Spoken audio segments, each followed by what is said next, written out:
have those dark moments, Yeah. what are those dark moments like? Not the narrative of what's happened in your life, but what are those dark moments like? Because I want people to understand that people go through what they go through. Yeah. So you went through some, and then how did it bring you back to understanding, well, I can either work with this, or it's going to be part of me. It's going to be chronic. Yeah. How did that work with you? Because like you said earlier, we talked off camera, somebody asked you to change your name. Yeah. So this was when I first moved here. Acting was the number one thing, and because my last name is Rodriguez, they didn't want to think. So I'm Hispanic. I'm Spanish from Spain. There's a lot of confusion. What's Hispanic? What's Latino? And because I'm perceived as just white, they thought I would be going into the wrong rooms. I'd be going to a casting room, and they'd be only just for a Latino, and then I'd walk in. They'd be like, "What the hell are you doing here?" And I trusted their business mentality, so I changed my name. Instead of Mark Rodriguez, I took my middle name, so I was Mark Allen. And that's as white as you can get. Yeah, I was white. Other than having Irish skin. Yeah. All you nice Irish people. But. Yeah. But so I was like, but I always loved my last name. And my great grandfather is a playwright. We have all this Spanish theater plays downstairs. So how long after you changed to compromise yourself did you realize, well, I'm not going to do this, and I'm going to go back to who I am? So I changed it. I was probably 23, and I changed it back around 28. So 5 years. So when you went into having a different identity, which a lot of people do. Yeah. It didn't work for me. Well, but you used it for 5 years. 5 years. I never felt what did you go like through? Myself. But what did you go through in those 5 years? Because obviously you had a persona, Mark Allen. Yeah. And also your history, your family, loyalty. Yeah. All the way back to Spain. I mean, so how did that make you feel from an emotional point of view? Because a lot of people come out here and change their names. Yeah. Because they think, and it's a racist industry to a degree. It's a prejudice. It's gotten better, but it can only get better. And I'm not just meaning entertainment. Every industry has the same thing, because a lot of people think I have to have an identity. Like everybody who has nicknames in sports. Yeah. If you meet them, they go by a nickname.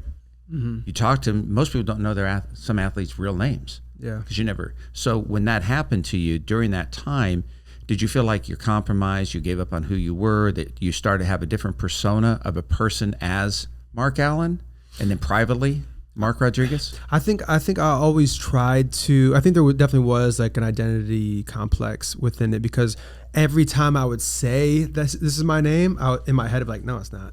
Did you introduce yourself outside of the entertainment industry? Yeah. As Mark Allen? Yeah, for the most part. Even girls you dated, did they know that you were Mark? Yeah, everybody knew. The closest people or women I dated would know that my last name was Rodriguez. But yeah, I guess there was and I don't think I really realized it at the time, because I was trying to make it work, because the agent said it's supposed to be this way. They must be right. And I didn't know how to stand up for myself and say like, no, fuck that. I'm who I am. So I think there definitely was an identity complex, but there was a girl that I was dating is the one that actually told me to change it back. Like, wait, why are you doing this? Yeah. And I was like, well, because I was trusting the professionals.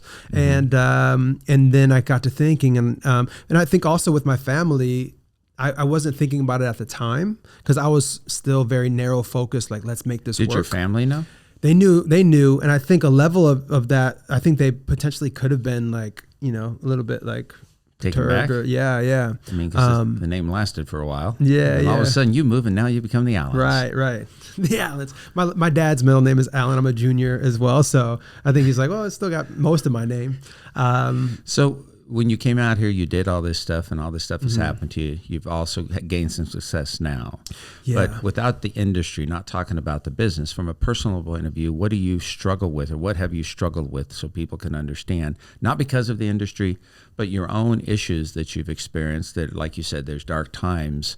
What did you used to do in order to deal with those? Because everybody has something that they do or use to get through those times. Yeah, and I think with me, I always left my health to the wayside, because I've always had like a fast metabolism. I could eat like shit and still look okay, and just be perceived as healthy.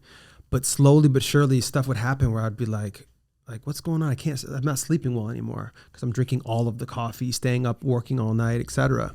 And And then like my psoriasis started getting bad and stuff too. But tell people what that is. Some people might not know. Yeah, so psoriasis is an autoimmune condition where a lot of people think like a lot of these things are fads out here, like gluten-free and stuff like that. But basically your skin, like it starts on like the elbows, it could be in your ears, whatever, but your skin like produces too many layers of skin. So it ends up like flaking off, and it's just, it's uncomfortable. Is it painful? Sometimes it can get painful. Sometimes it can bleed. But if you don't sleep and you drink too much acidic coffee and you're drinking wheat beer and you're in America, so the gluten that you're consuming is basically poisoned by, we won't get too far into that. You can eat gluten in Italy, no problem. But here it messes you up. So through my horrible eating habits, my extreme nature of overworking, every time I would feel some sense of doubt, I would work harder. So I was always good at staying busy. In my 20s were like staying busy. However, if you're just too busy for too long, it could be detrimental to your health. But also, I was making a wide network and it didn't have any depth to it. So when I lost everything with the invention, I was able to recalibrate. And based on my 20s of trying all of these different artistic things, I was like, fuck, what am I going to do? Do I go back to waiting tables? And I was staying at my friend's house in the Valley in California. And I asked him if I could stay there until I found like a new place. And he was like, yeah, you can stay here until my daughter is born, 2 months basically. And while I was staying there, he was like, hey, do you want to run my Instagram? I saw you were able to build your Instagram, a little bit about it. You want to run mine? I was like, nah, I'm going to go back and work. And I was like, actually, how much would you pay me? And he was like, I don't know, $200 a week. And I was like, well, I don't have any bills. I'm sleeping at your house right now. I'm like, all right, yeah, that's cool. So I can make $800 a month. And then I got to see, with my iPhone, I could take photos and videos with it. I could edit them. I could distribute them on these social media platforms. And I know how to make things look great. So I started consulting people on how to be self-sufficient with their iPhone. I had him as a client, and then he got me a restaurant client. Next thing I know, I'm making more money than I was making elsewhere. Mm-hmm. And I'm using all of my talents. And I have had a newfound love for business based on creating the invention. And now I know how to pitch people with pitch decks. I know how the social media world works. And I have all my creative passions. So then I created Mastermind Media almost accidentally.